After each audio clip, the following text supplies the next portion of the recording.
If the draft feel like this, I don't care what happens next. You can auto draft.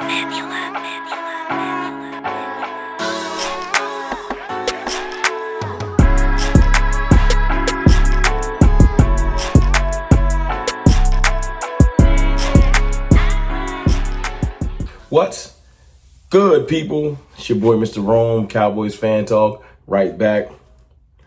Like I never left. Happy Sunday. I hope y'all doing good, man. It's been a good Sunday for me. Went to church, cooked some dinner, and now I'm here talking to y'all because, while I was cooking dinner, I was thinking about the draft and what's the most important thing that needs to happen for the Cowboys to have a successful draft. More importantly, for the Cowboys to have a successful offseason. Because if I wanted to rank the Cowboys offseason right now or give it a letter grade, y'all be surprised. I'm only probably giving it a C. I've toggled between other grades, but seriously, it was probably a C until we got Milton the third from the Patriots. Then I gave it a C plus. And I know you're like, that ain't no big change. It is, because a C plus is a passing grade. It's way better. Last year I would have gave it probably an F. Just giving Kendricks was an F. But this year I'm giving it a C plus right now. The draft contingent upon if we can get our way to an A. That's if we knock the draft out of the park. If we have a mediocre to okay draft, I could probably give us a B. It can shift it to a B, not a B plus, but a B. We have a better than decent draft, B plus. If we knock this draft out of the park and get some game-changing players in the first 3 rounds, then I'll give it an A. I don't think A plus is in. A plus is if we add some dope free agents after the fact. A is kind of a long shot. But the reason why I'm bringing that up is this. The first 3 rounds are super important. We've been having a horrible first 3 rounds the last couple of years. Horrible. If I put it up on the screen, horrible. I'm not trying to hate on Tyler Guyton or Mozzie Smith, but seriously, since Tyler Smith, nothing has been game-changing. And even when we took that, it was because you got a couple the first round with the second round. And when we've had second rounds like Boss Man Fat, Luke Schoonmaker, and then Marshawn Nealon, I'll give a slight pass, but still, nothing jaw-dropping, nothing game-changing, a whole bunch of slow-roasted, slow-cooked, hopefully it turns into something players. We need a spark. We need a game-changing draft.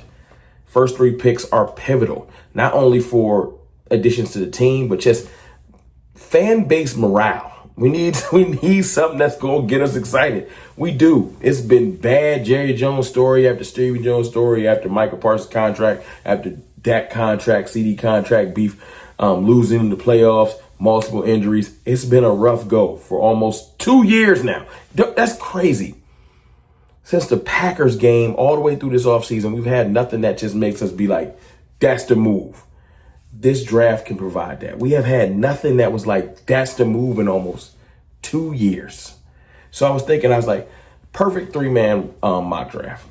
I'm going to, look, it's mock draft season. We got 19 days until, 19 days until the NFL draft, 24th. So I'm we need these first 3 picks to hit. And I was what in my mind, what would be the perfect 3 picks? Now, of course, I could do something if we get on Abdul Carter and then we go get Omarion Hampton. Yeah, of course, that would be amazingly perfect. Realistic first 3 picks. Of course, I would love to get Abdul Carter. Come on, y'all. So let's not do that. Ashton Genty. Yes, I want that. But multiple teams above us want Genty. So it's just not happening. So then you start thinking about, okay, what could happen? At least sounds logical, because it's hypothetical season, still hope season. I'm going to put on the screen what I would want, and let's talk through it. I'm not even going to draw it out. Boom. I would take Ted McMillan, round 1, Quinshon Judkins, round 2, and I know some people say that's too early for Judkins. I understand. If you really, really hate the Judkins pick, you can do Caleb Johnson. I don't think Omarion Hampton will be there. Caleb Johnson, maybe even RJ Harvey or somebody like that. But you can't wait till round 3 because you're playing with fire. And if you get to round 3 and it's a back you don't like, now you're starting to pushing to round 5 for Tootin and you're reaching. You have to be assertive in getting your running back this year. You have to. So round 2, you have to go get the back you want. Whoever's left, you have to go get him. I don't care if the value don't hit right for you. You go get him. And then you get to round 3 and you start saying, well, what would be the most impactful player? It came down to defensive tackle or corner for me. Alfred Collins was the one I went with.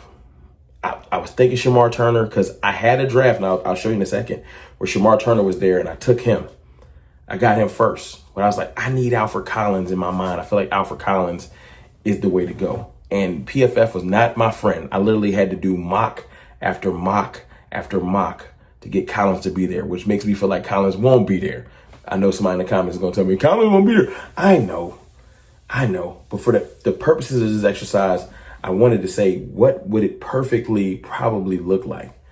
Now, conceptually, get rid of the players. Think about the positions. What would be the perfect 3 rounds for me? Receiver, running back, DT, corner. Those are the positions I've come to realization. In the first 3 rounds, we got to get a combination of those 3. However you want to do it. Receiver, running back, DT, corner. It don't have to be in that order, but however you do it, the best players in those positions in those 3 rounds on the board, make it happen. Now, let me let you see another mock draft real quick, because I wanted to see how it would look if a number combination came up. And let me know if you like this one more than the other one, because this one is Ted McMillan. Yes, you're going to see the theme of Ted McMillan first, because I think that's my consensus number 1 pick. If I had it my way,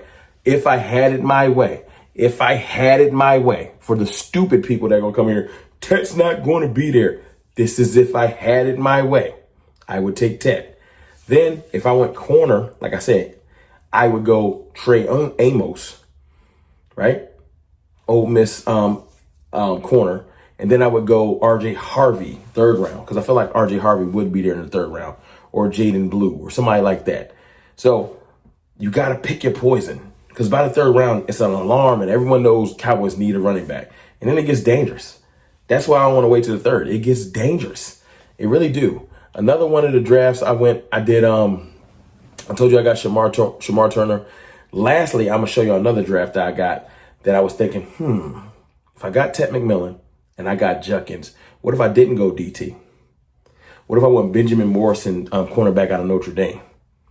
Or Ravel if he falls. I don't think he'll fall that far, because I think that the injury stuff with Ravel on his knee has come back good. So I don't think Ravel will fall all the way to the 3rd. But maybe you take him in the 2nd and you get your running back in the 3rd.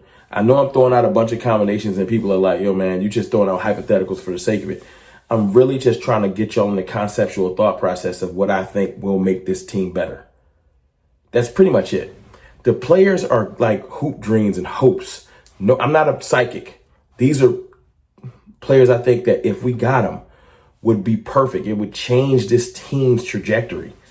If we got, and you can sub out Ted McMillan, if we got a great receiver number 2, McMillan, Burden, Golden, Ibuka, okay, conceptually think of that, right? And then the next round, you got a running back, corner, or DT, somebody that's really dope. In the next round, you got a corner, running back, or DT. Those 3 rounds, you have to hit. You have to hit. If you're possible in the 2nd round, if you can trade back, because I think we can't move off 12, trade back in the 2nd round and pick up a 4th because you have an idea of some of the players you want, I'm okay with that. My point is, these first 3 rounds are super important. Super duper important. We can't play with it. It's literally the future of this team depends on this draft. We cannot have a 3rd draft in a row that's kind of like, for the first 3 rounds. We can't. We got to dominate. We can't be leaning on, like, some of our best picks are in the later rounds. Deron Bland, later round, 5th round pick, or 6th round pick. And then you got Demarion Overshown, 3rd round pick. Like, we need a dominant first 3 round draft. And there's so many players, it's really hard to mess this up. You would have to be reaching to mess this up. But let me know what y'all think in the comments on if you think that would be the perfect. If we went out there, got Ted McMillan, Quinshon Judkins, Alfred Collins, you don't think that that's like we not set up? And then just go sign a vet corner and draft a rookie corner and let them battle it out. Or if you got a great corner and a running back and you go sign a vet DT and draft another DT. Either combination works. But that's just my thought process, man. This 3 rounds is too important. And I hope the Cowboys know how important it is. But it's your boy, Mr. Rome, man. I'm about to probably go eat. y'all should go eat too. I appreciate y'all. I love y'all. If you're not subscribed, hit the subscribe button. Thank you. I holla.